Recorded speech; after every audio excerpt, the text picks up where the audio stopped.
So, we started with the topic on ferroelectric domains after we completed first and second order transition. So, as we discussed, ferroelectric domains are actually regions of uniform polarization. So,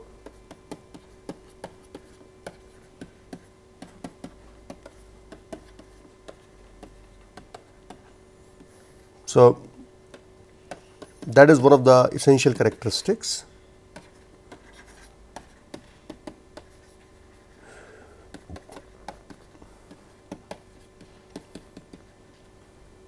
And these domains do not translate all over the region of the crystal. Of course, it depends upon the size of the crystal, but for a normal ceramic or single crystal, you never have a state which is monodomain state, means whole material is not in single domain state, and that is because of as we discussed last time, when the domain gets bigger, since you have polarization in the material, so you have a state like this. Now, this is a monodomain state. If you have a monodomain state, then you have build up charges on the faces of the crystal, and this gives rise to large electrostatic energy, which results in large depolarizing field. So, this depolarizing field wants to tilt this polarization vector in the opposite direction. Okay.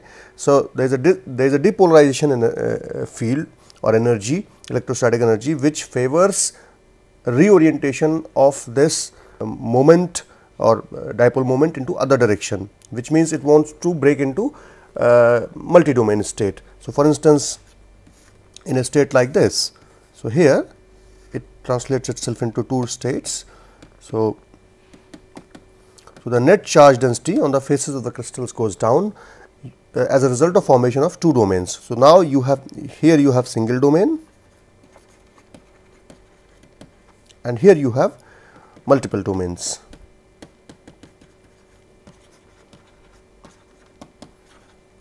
Now, but at the same time, you also see when you make a domain, it comes with itself with a surface. So, this interface between two domains, which is called as domain wall, this is actually a surface, a physical surface. Now, as long as it is a physical surface, it requires energy. So, that energy now is a positive energy, it is a requirement. So, we need to find a balance between. So, basically it depends, the size of the domain will depend upon balance between electrostatic energy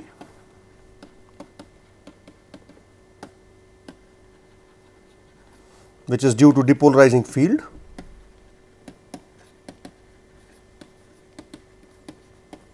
and domain wall energy, which is the surface energy. So, what we will do a little later in this lecture is we will just find a balance between these two energies in order to find the optimum domain size that we will obtain. So, this would reduce the energy of the system. So, this reduces the energy, this increases the energy. So, we need to find a balance between these two. Now, domain walls in the crystals. So, for example, you start from a cubic state of a material. This is paraelectric state. So, when you cool it, so cool below Tc. So, this is paraelectric high temperature state, which is above the Curie temperature, okay, above Tc. Okay. Now, when you cool it below Tc, then the material transforms into tetragonal. So, what you have is a tetragonal face. So, here it is AC, AC, here it becomes AT and CT. So, that is how tetragonal crystals are defined. Now, in a tetragonal crystal, this would appear as if you have formation of polarization along this direction, which means build up of charges on the faces, and corresponding to this PD you will have what is called as depolarizing field. Just a second, let me just make a distinction here. This is PS. So, corresponding to this you will have a depolarizing field, which is corresponded by PD or let us say ED. Okay. Now, this ED makes this monodomain state unstable.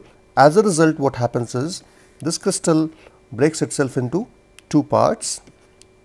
So, this is PS in this direction, this is PS in this direction, and hence the surface charge density goes down, and as a result the depolarizing field gets equal to 0, but you form an interface. Now, this could also happen by application of stress below Tc. So, you take a cubic state, go to below Tc, and then you apply stress. When you apply stress, so for instance, you had a situation like this. You have a tetragonal state At and Ct, followed by this Ps, which is the polarization vector.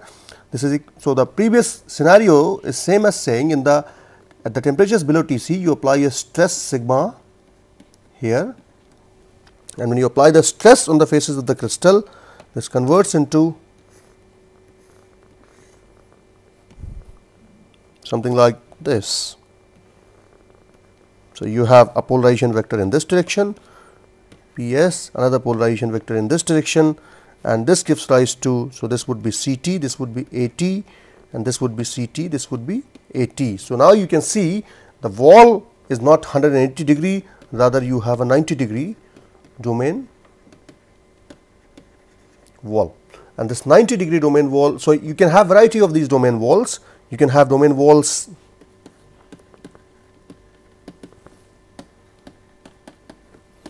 of 90 degree and 180 degree.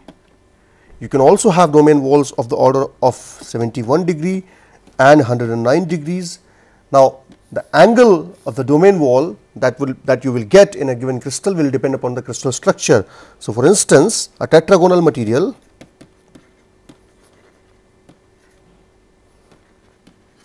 or tetragonal structured material such as barium titanate or lead titanate in the ferroelectric state will have 90 degree or 180 degree domain walls, whereas something like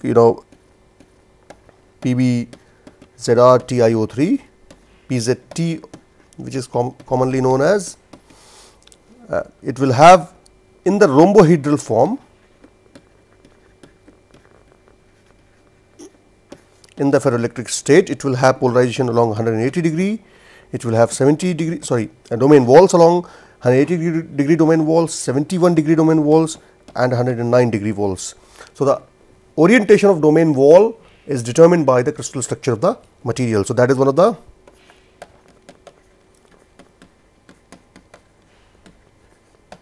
domain wall is related to crystal structure of the material in the ferroelectric state.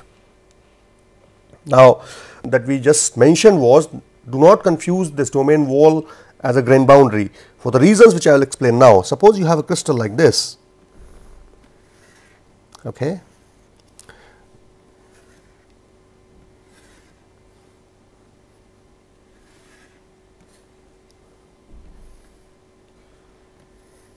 All right.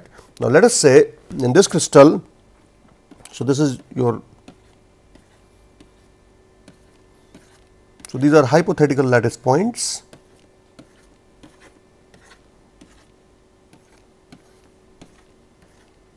Okay. Now, in the ferroelectric state, so this is the center of these unit cell.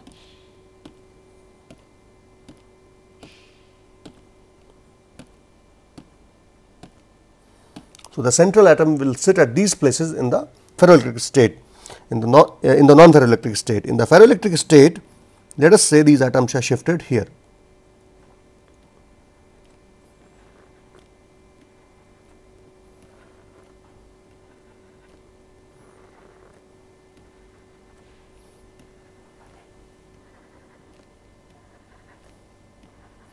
So, this is the direction of Ps. Okay. Now, this is a monodomain state. Now, when you form what happens in a 180 degree domain wall is simply, so this is domain, let us say this remains as domain 1. Now, the other part of the crystal converts into domain 2 with a 180 degree domain wall. So, what essentially it will mean is that this guy which is here will move here.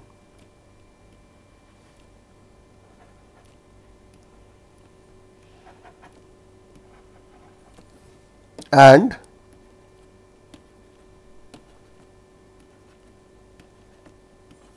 so this would convert into domain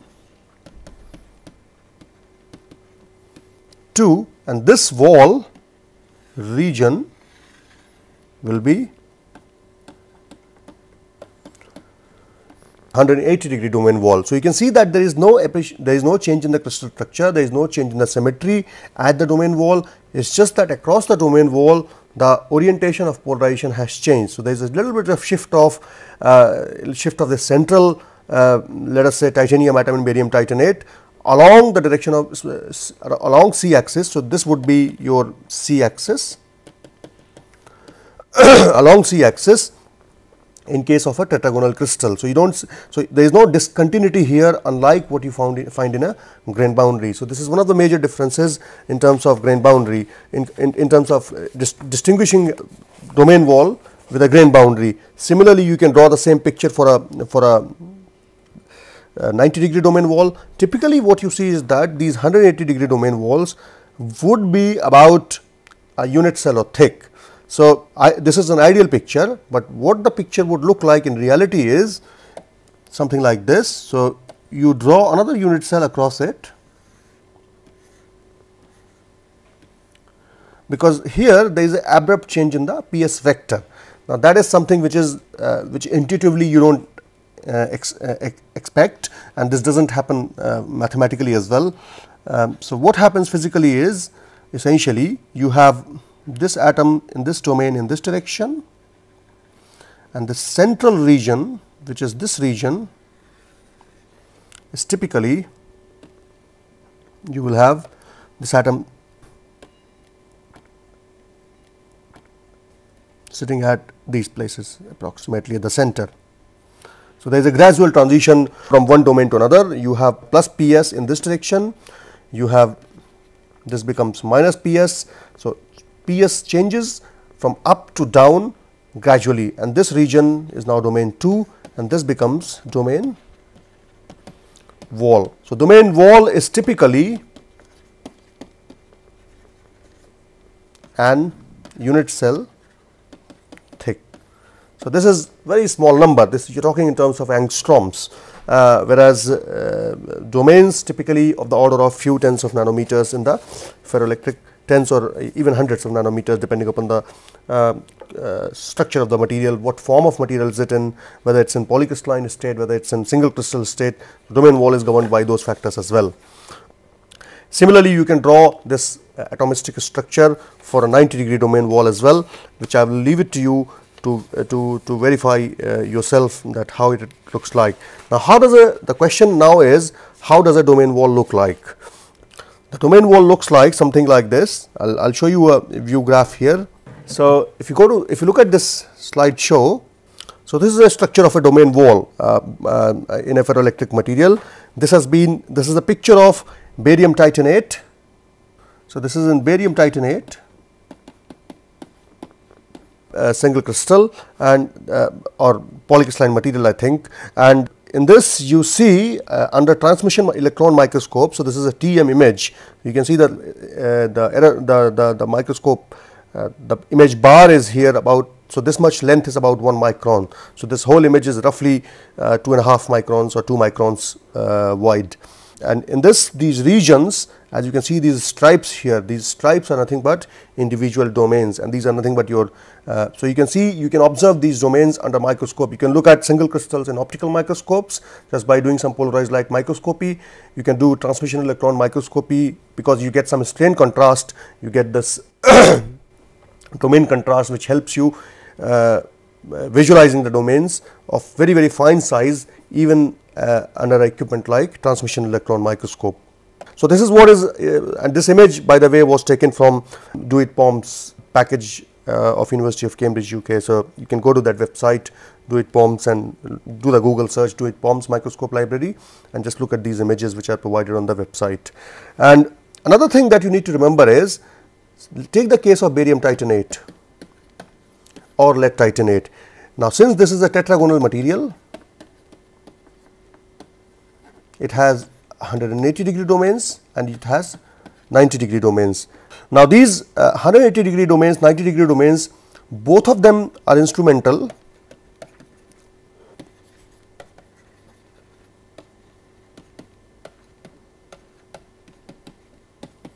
both of them contribute towards reduction in the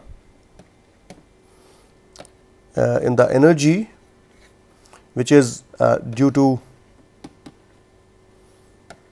depolarizing field which opposes the spontaneous polarization. However, elastic energy is minimized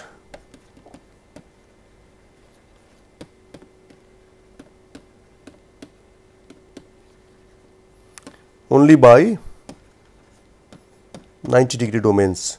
So, even though you have two kinds of domains present here, 180-degree may be more common, but although both of them are present in variety of crystal structures, both of them make different contributions to the energetics in the structure. So, so basically the driving force, now we are slowly moving towards the thermodynamics. So, basically the driving force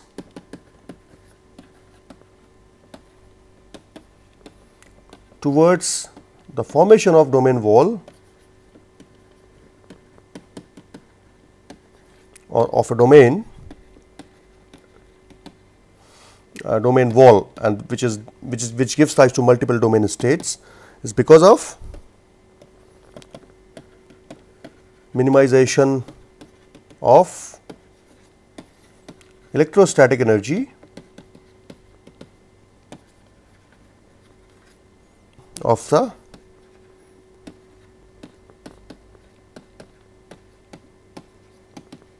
depolarizing field, which is called as ED, and this is because of surface charges which are created due to spontaneous polarization, and also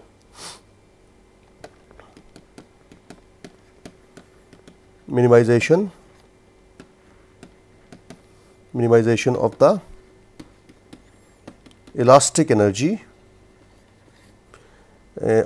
due to mechanical constraints.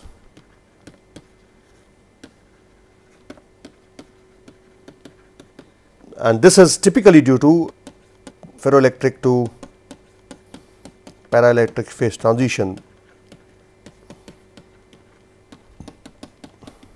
So, you can because you change the structure from cubic state to tetragonal state, there is a change in the lattice parameter, and this change in lattice parameter gives rise to stresses, and these stresses or mechanical constraint lead to formation of typically 90-degree domain walls. So, elastic energy of the system is minimized by the creation of domain walls, which help in minimizing this kind of energy. And so, this basically this electrostatic part is dealt with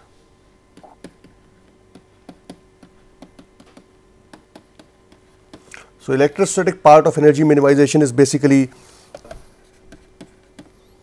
splitting of a single domain into multiple domains of opposite orientation.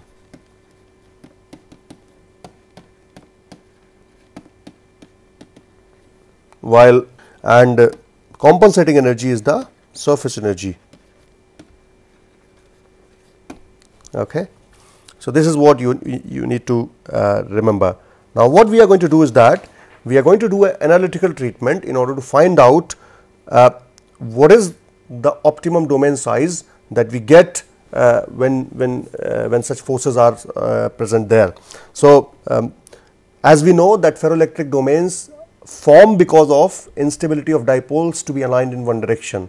Since monodomain is not a stable state, you have a multiple domain state. As a result, you have this multiple ferroelectric domain.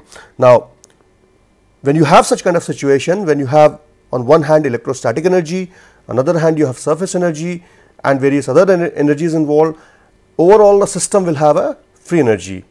When you go from a single domain state to multiple domain state, this free energy must reduce in order to make this multi-domain structure as a stable structure. So, this free energy, the free energy change So, let us just write this heading here.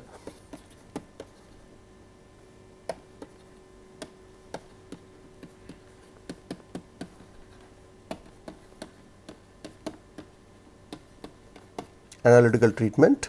So, this delta G, which is the free energy change involved in the formation of a domain, is given as, or formation of domains is given as delta G, which is G minus G naught, and this is nothing but sum of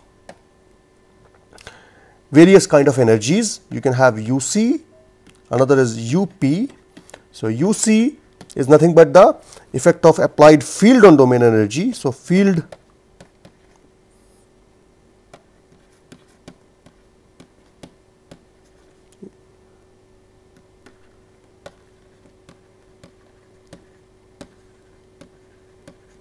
there is a field dependence to it as well.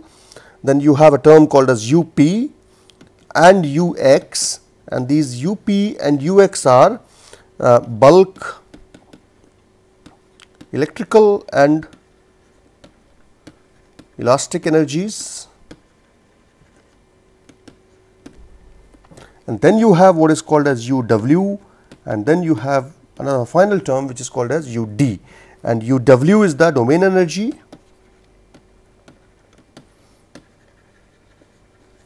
and UD is the depolarization energy.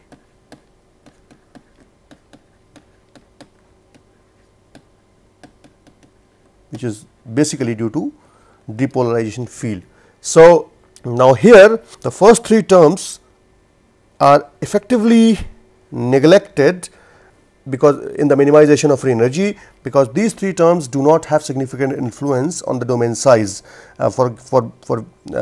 because elastic and electrical energy are virtually constant, or they can be assumed to be constant for simplicity of treatment. And if you make the electric field constant, then this effect also is neglected. So, we can now what we have to do is that in order to get a stable domain energy domain structure, we need to minimize this delta G, and when you have this minimization of delta G, it has to be done with respect to a given domain size. So, when you do this delta G, del of delta G by del of, let us say, domain wall size is called as delta.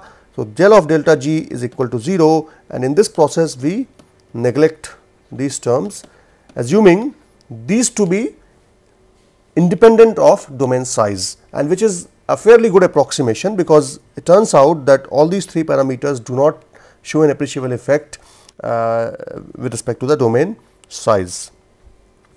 So, the first thing now we need to know is that the UD, let us say, and this UD is the depolarizing energy. So, what essentially it means is that this free energy curve, when you, for instance, this is your delta G and this is your delta. So, this with respect to this delta, this free energy curve has to show a minima somewhere, and this delta is the optimum delta that you need to find. So, basically at this point, this del of delta G versus del delta has to be equal to 0, and for that we need to know, which means that UW and UD have some dependence on the domain size, and that is what we are going to look at. So, let us say the domain size is delta,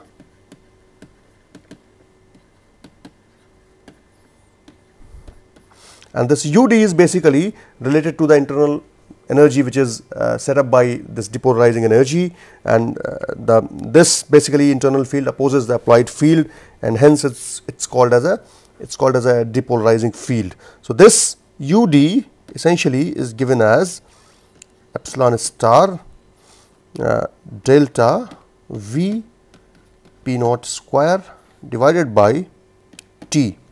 Here epsilon star is essentially dielectric constant,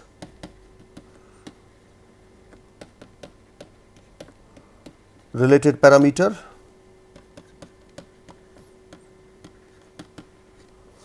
V is the volume, P naught is the polarization at the center of the domain,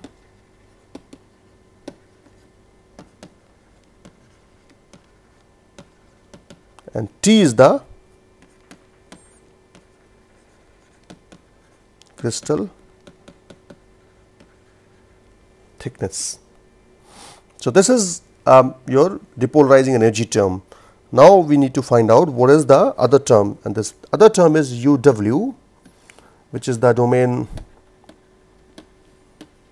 energy, and this domain energy UW can be expressed as gamma divided by delta into V, where gamma is the surface energy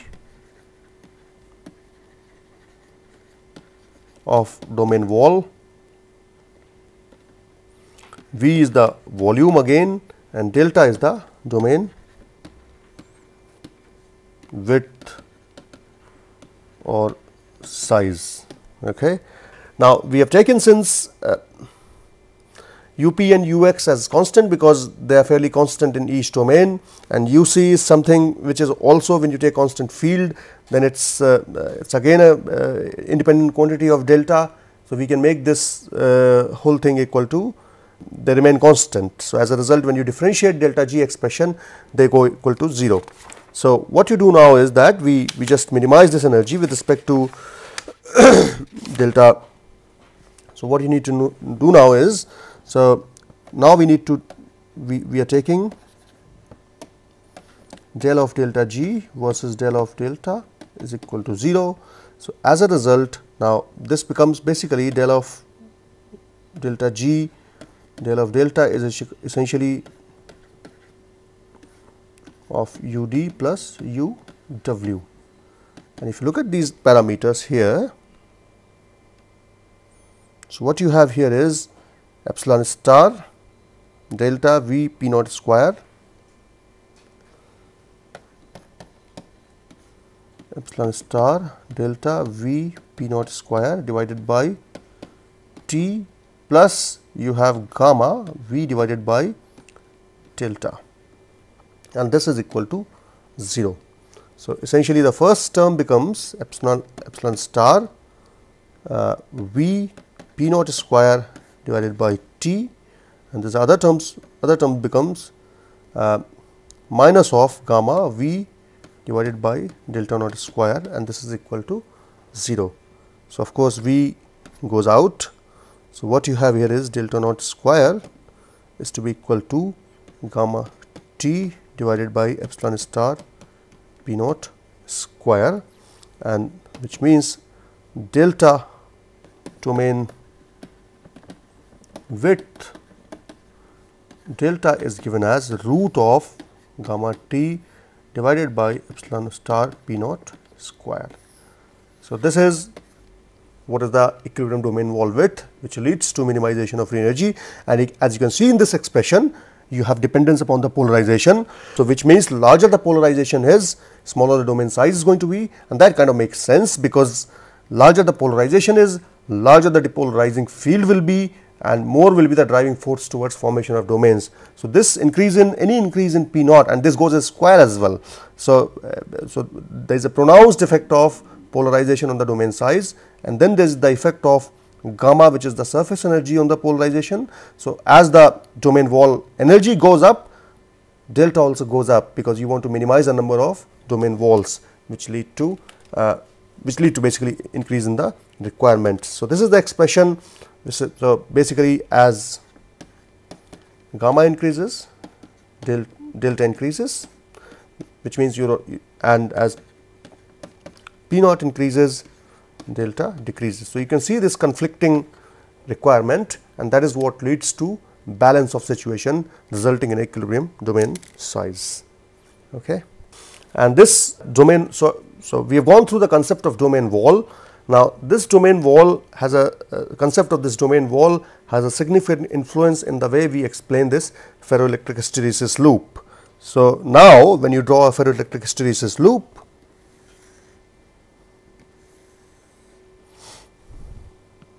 so you start polarizing from this point.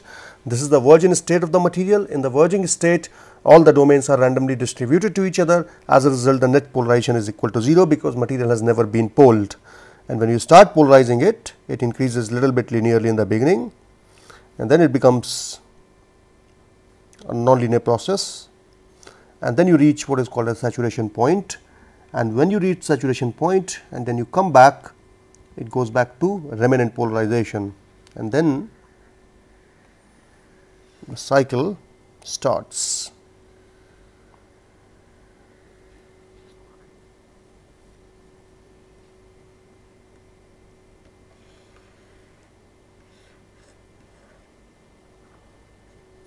So, this is what it is going to be like. This is going to be your saturation polarization, this is your remnant polarization PR, again minus PS, minus PR, and these are called as we know coercive fields EC and minus EC, and this is polarization axis and this is electric field axis. So, here in this state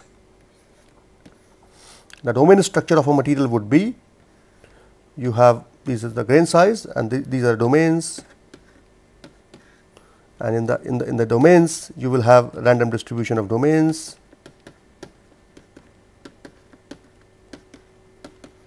So, this gives rise to P equal to 0, this is called as this is in the virgin state, which means as made material. But the moment you start pulling it, you have formation of new domains. Now, this does not happen like in, as we will see in magnetic material. In this case, here in ferroelectric materials, each time when you do the polarization, it is always the nucleation and growth of new domains rather than. So, you might think that that these energies, these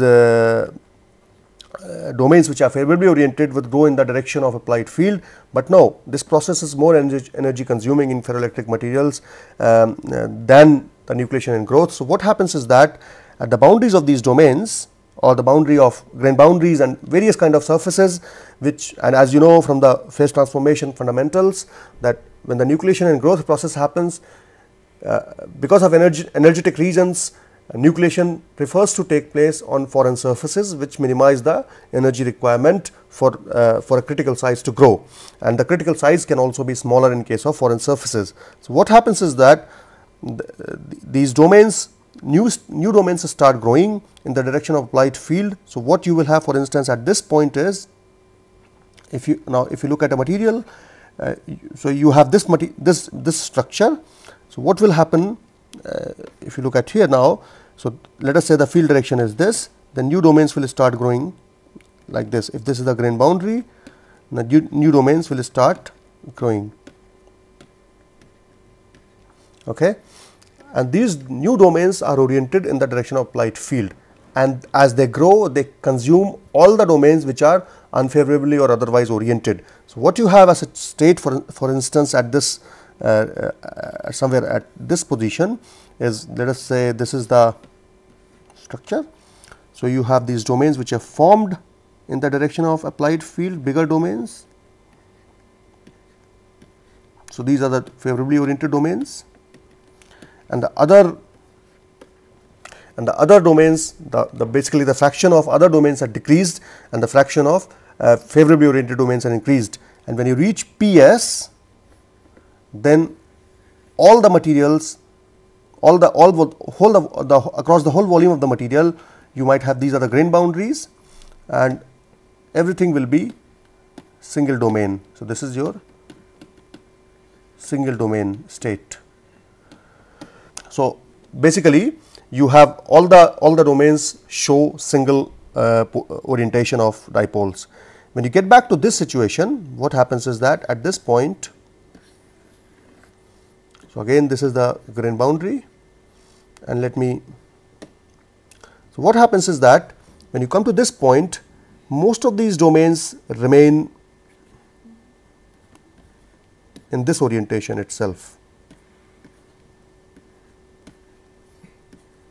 but some of the domains revert back to other orientations.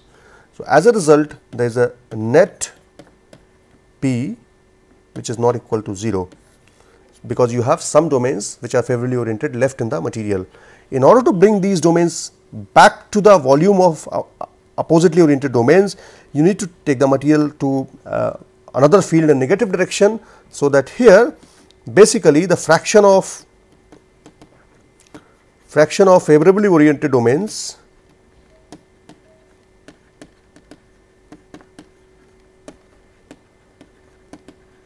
is equal to unfavorably oriented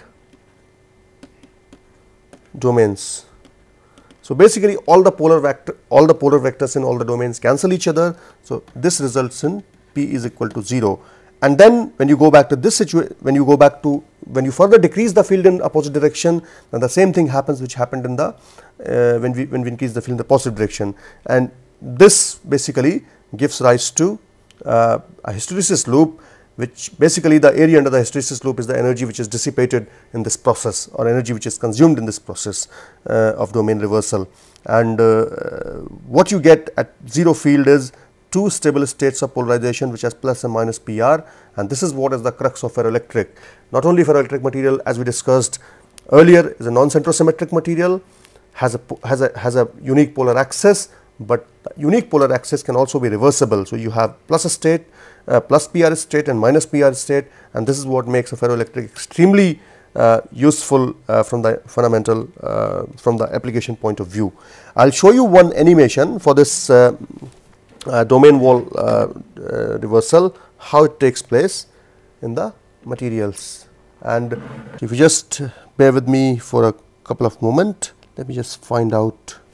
So, essentially what you have is basically a material here which has which we start at this point, which is fully polarized, and this sample is sandwiched between two electrodes which facilitate the application of electric field. Now, the electric field direction is shown by this red arrow.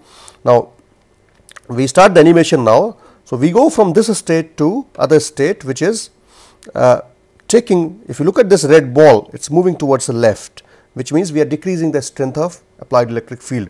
Now, what you see here is, as a result of application of this electric field, you have nucleation of these domains at the interface between the sample and the electrode, and this interface is because it is a foreign surface and it helps the nucleation of new domains, simply because if you go through nucleation and growth fundamentals, you will find that foreign surfaces assist the nucleation. So, formation of new favorably oriented domains take place in this direction. Now, these domains are oppositely oriented because you have because you are decreasing the strength of applied field, or which is to say that you are taking the field in other direction. So, the new domains will have orientation in the opposite direction as to direction of applied field. So, this is just below the saturation polarization, you have little bit formation of domains, and then what happens is that this is when you reach 0 electric field. So, what happens at this point is new domains which have formed as a result of reduction in applied field, they have grown larger in the extent.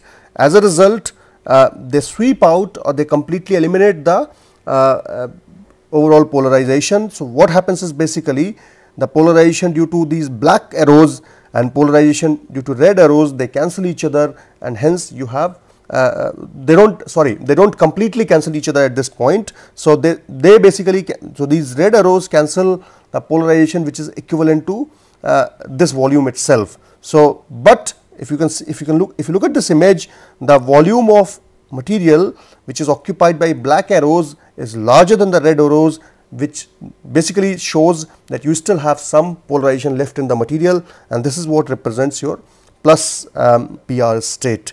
And now, when you take the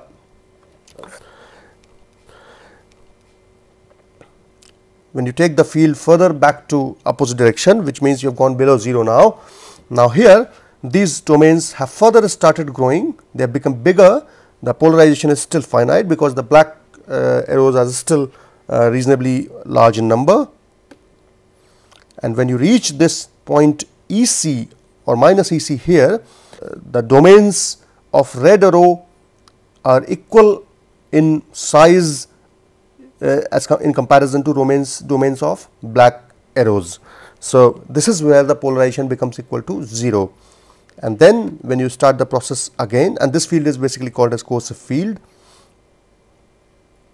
and when you take this field further stronger in another direction, you go to so here look we go basically all the way to saturation. So, here you can see that these red arrows have become stronger and stronger, and the black arrows, the area occupied by black arrows has become smaller and smaller. So, as a result, when you go to this switching field, which is the field at which saturation occurs, you reach the complete reversal of polarization. So, this is the minus PS state. So, this animation sort of helps you in understanding how the domains nucleate and how does the polarization change from plus PS to minus PS going through plus PR and 0 PR states, and the same thing will happen when you go from here to minus PS to plus PS, so which is identical. So, this hysteresis curve is symmetric with respect to both the axes. So, as a result you have plus PR and minus PR and plus EC and minus EC. Any shift in the hysteresis curve is because of extraneous regions, not because the ferroelectric has that. So, ferroelectric intrinsically has this hysteresis loop which is symmetric with respect to both the axes. Okay. So, I hope this animation helps you understand the basically objectives of this. So, just let me go again. You have a virgin state, you start nucleating new domains, then you get a monodomain state. When you get a monodomain state, from here PS to PR, not all the domains remain in that orientation. What happens is that you form the new domains with opposite orientation, and this new domains with opposite orientation result in decrease in the polarization, but you still have finite polarization, and then the whole process goes through P is equal to 0, because the volume or area of oppositely oriented domains is equal to volume of other orientation. So, plus and minus PS cancel each other. So, and when you go to switching field, which is the field at which the saturation occurs, then all the domains have oriented in other direction. So, as a result you get minus PS. So, this is what is the domain formation and domain reversal under the applied field when you switch a ferroelectric material. And these quantities you must remember: PS is called as saturation polarization, PR in the ferroelectric terminology is called as remanent polarization, EC is called as coercive field. Okay. And the units you can see, this would be microcoulomb per centimeter square. So, this is coulomb per meter square, or then you can add whatever you want. This is volt per meter, and yeah, these are the two quantities of these units, the units which you need to remember.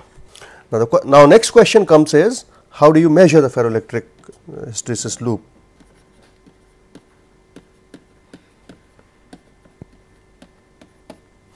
The measurement of hysteresis loop is essentially based upon, say, a Tower circuit who basically developed this methodology to measure the ferroelectric polarization. So, basically what happens here is, this is the circuit diagram.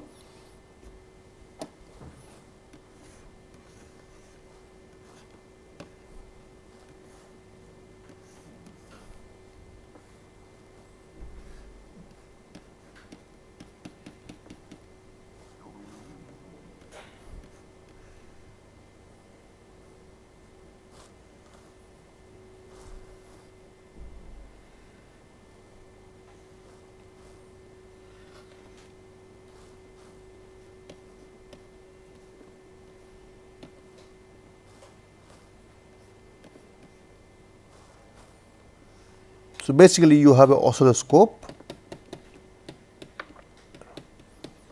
to take the measurement on screen. This is the applied field, basically AC field, and what you do is that you put a ferroelectric material, ferroelectric crystal, in series with a reference capacitor, and this capacitor is essentially a linear capacitor with the, so you can say, capacitance C naught.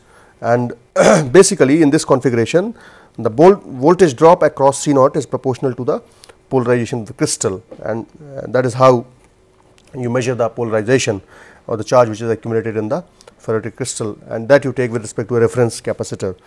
This is a very simple circuit. It can be, many people have designed equipments in their own labs based on this circuit. However, nowadays you have variety of commercialized instruments available which can not only do polarization measurements. So, you can do measurements like polarization, which is basically P versus E, You can also measure polarization versus time. You can also measure polarization versus switching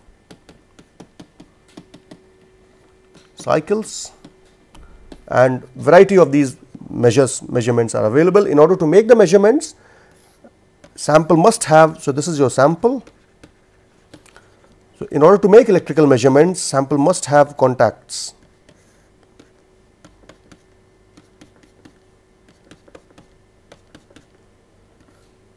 These are your electrodes, which are called as electrodes, top and bottom electrodes.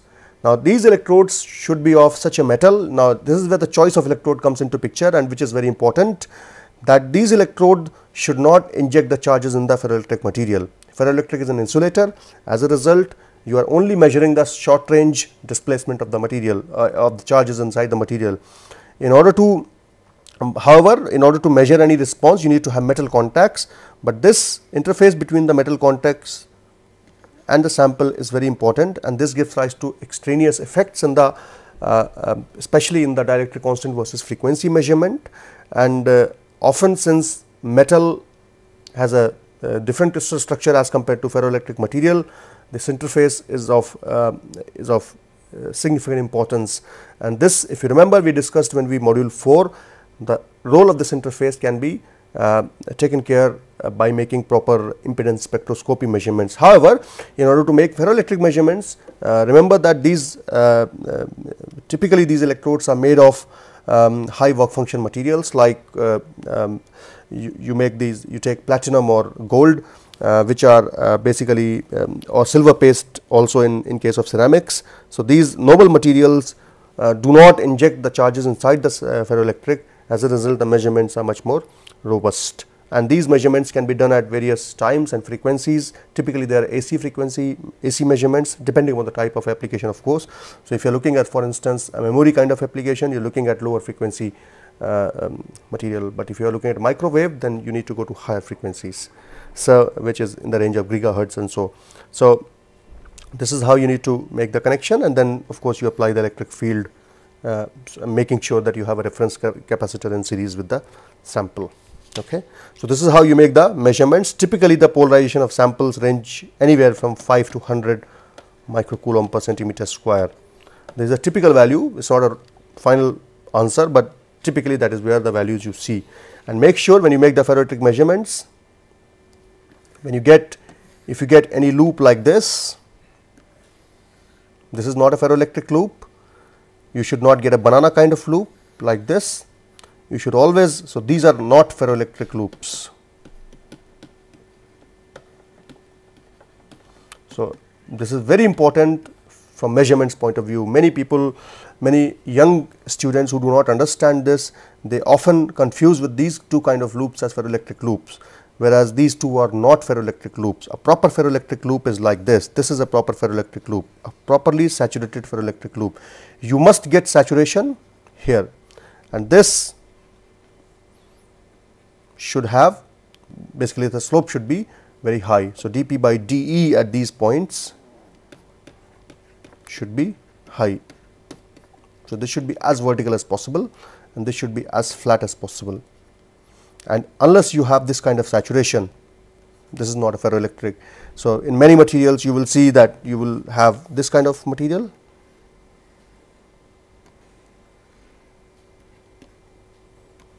You have this bending of the tip, and this is also because of leakiness of the sample.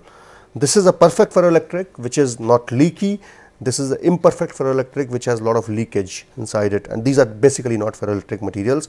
These could be lossy capacitors, etc. Okay. So, make sure this is your proper PE loop for a, so your benchmark is essentially this. Okay. So, the applications of ferroelectrics, they are used in variety of applications.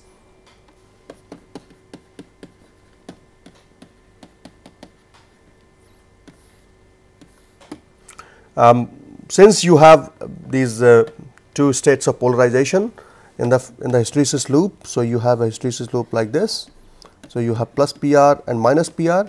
These two are often used as 0 and 1 state of a memory binary data storage. So, they can be used in memory devices, So, materials like PZT, which is lead zirconate titanate, bismuth,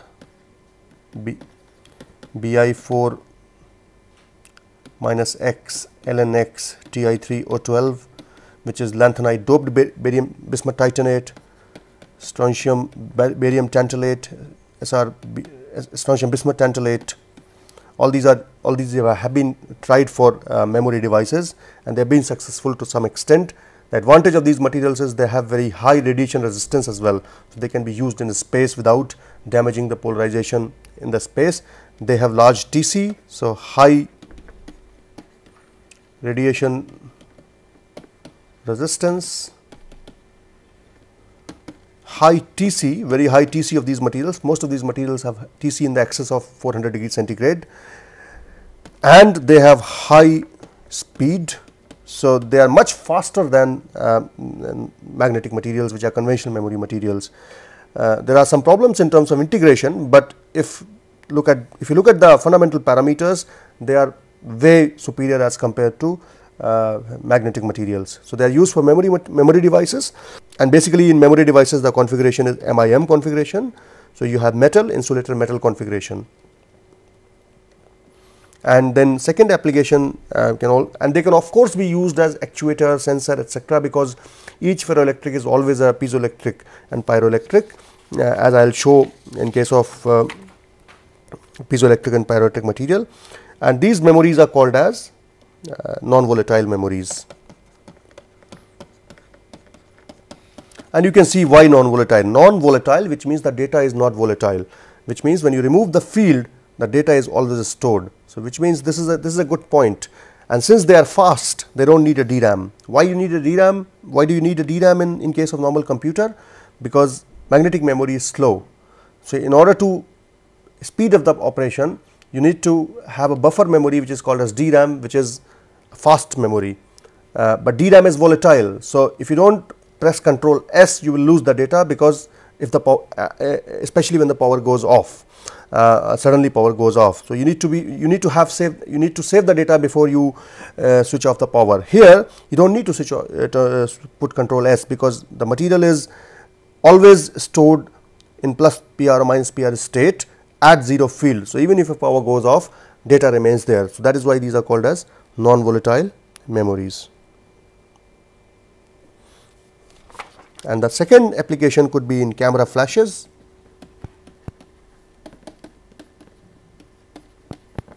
And camera flashes is basically, so you have in this application you have a battery. So, basically a battery charges the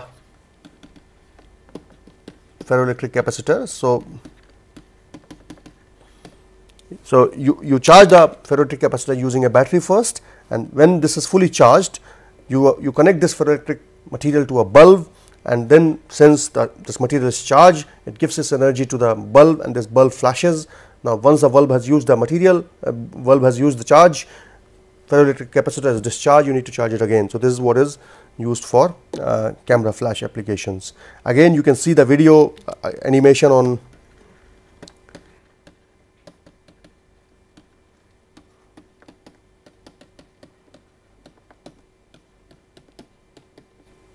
there are animations on this side which you can go through how a flash bulb operates. And so, this is what basically is sort of the end of this part of this module on ferroelectric materials. So, essentially ferroelectric materials in summary are non-centrosymmetric polar materials, where direction of polarization can be reversed by reversing direction of light field. They undergo a transition which is called as a Curie transition. Above this Curie temperature they are paraelectric, and below this Curie temperature they are in ferroelectric state, and this is basically a phase transition. So, it can be a first order, second order transition depending upon the material, but it characterizes a change in the phase of the material or structure of the material. Typically what you call it is a material goes from a non-centrosymmetric to centrosymmetric state to a non-centrosymmetric state when you cool a material below Tc, and that is when it becomes ferroelectric. And then ferroelectric materials also have domains. These domains are regions of uniform polarization. However, because of energetics, monodomain is not stable state. As a result, you form multiple domains, and multiple domains means you need to have a domain wall, and then the balance of energy has to govern the domain size. So, that analysis we did, and we found that domain size depends upon parameters like surface energy of domain wall as well as polarization in the material, and that gives you what is called as a stable domain size. And then finally, we looked at how the domains nucleate and grow inside a material. And in ferroelectric materials, it is not consumption of unfavorably oriented domains by favorably oriented domains, they do not grow, rather what you have nucleation of new domains and the growth of those domains at the expense of any other domain. So, as a result you have domain state which is always dependent upon nucleation and growth, and that gives you the features of hysteresis curve. And since you have plus PR and minus PR state, this makes this material extremely useful technologically, and one of the most favored, one of the most fancied application is non-volatile memory, which has been tried on a few materials. It has not been commercially that successful yet, but there are promises, and the moment we get the fabrication integration of fabrication technologies right, that should be possible. So, this is the end of this lecture. In the next few lectures we will discuss pyroelectric and piezoelectric materials to finish this module off. Thank you.